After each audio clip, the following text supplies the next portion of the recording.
Welcome to தமிழ்ச்சி சமையலறை. இன்றைக்கி நம்ம ஈஸியாக இன்ஸ்டன்ட் மாங்காய் பச்சடி எப்படி வைக்கிறதுன்னு பார்க்கலாம். வாங்க வீடியோக்குள்ளே போகலாம். ஃபஸ்ட்டு வானல் வச்சுட்டு கடுகு வெந்தயத்தையும் நல்லா கொஞ்சம் வறுத்து எடுத்துக்கலாம்.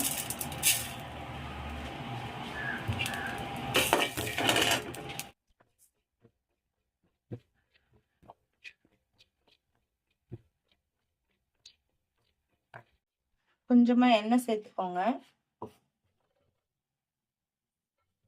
கொஞ்சம் கடுகு, கொஞ்சமாக காஞ்ச மிளகாய் கிள்ளி போட்டுக்கலாம். துருவி வச்சிருக்க மாங்காவை இதோட சேர்த்துக்க போகிறோம்.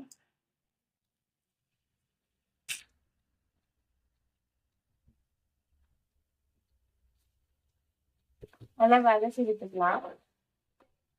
கொஞ்சமாக மஞ்சள்தூள் சேர்த்துக்கலாம். தேவையான அளவுக்கு உப்பு சேர்த்துக்கோங்க.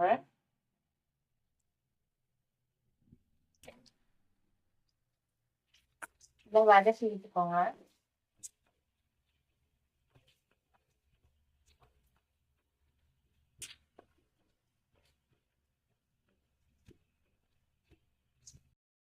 தண்ணி விடும். அது வரைக்கும் ஒரு 2 மினிட்ஸ் மாங்காய் வேகிறதுக்காக மூடி போட்டு வச்சிடலாம். எடுத்த கடுகையும் வெந்தயத்தையும் அம்மியில் இப்போ பொடி பண்ணிக்க போகிறோம்.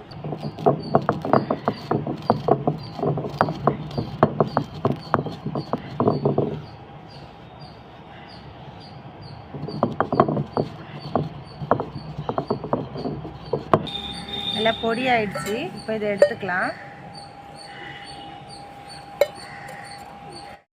நல்லா வெந்துடுச்சு. கொஞ்சமாக குழம்பு மிளகாய் தூள் சேர்த்துக்கலாம்.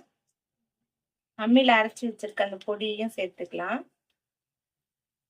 எல்லாத்தையும் சேர்த்து கலந்து விட்டுக்கலாம். நல்லெண்ணெயில தாளிச்சுங்க, நல்லா வாசனை நல்லா இருக்கும். இன்னும் வீட்டில் இருக்க நார்மலான எண்ணெய் கூட நீங்க யூஸ் பண்ணிக்கலாம்.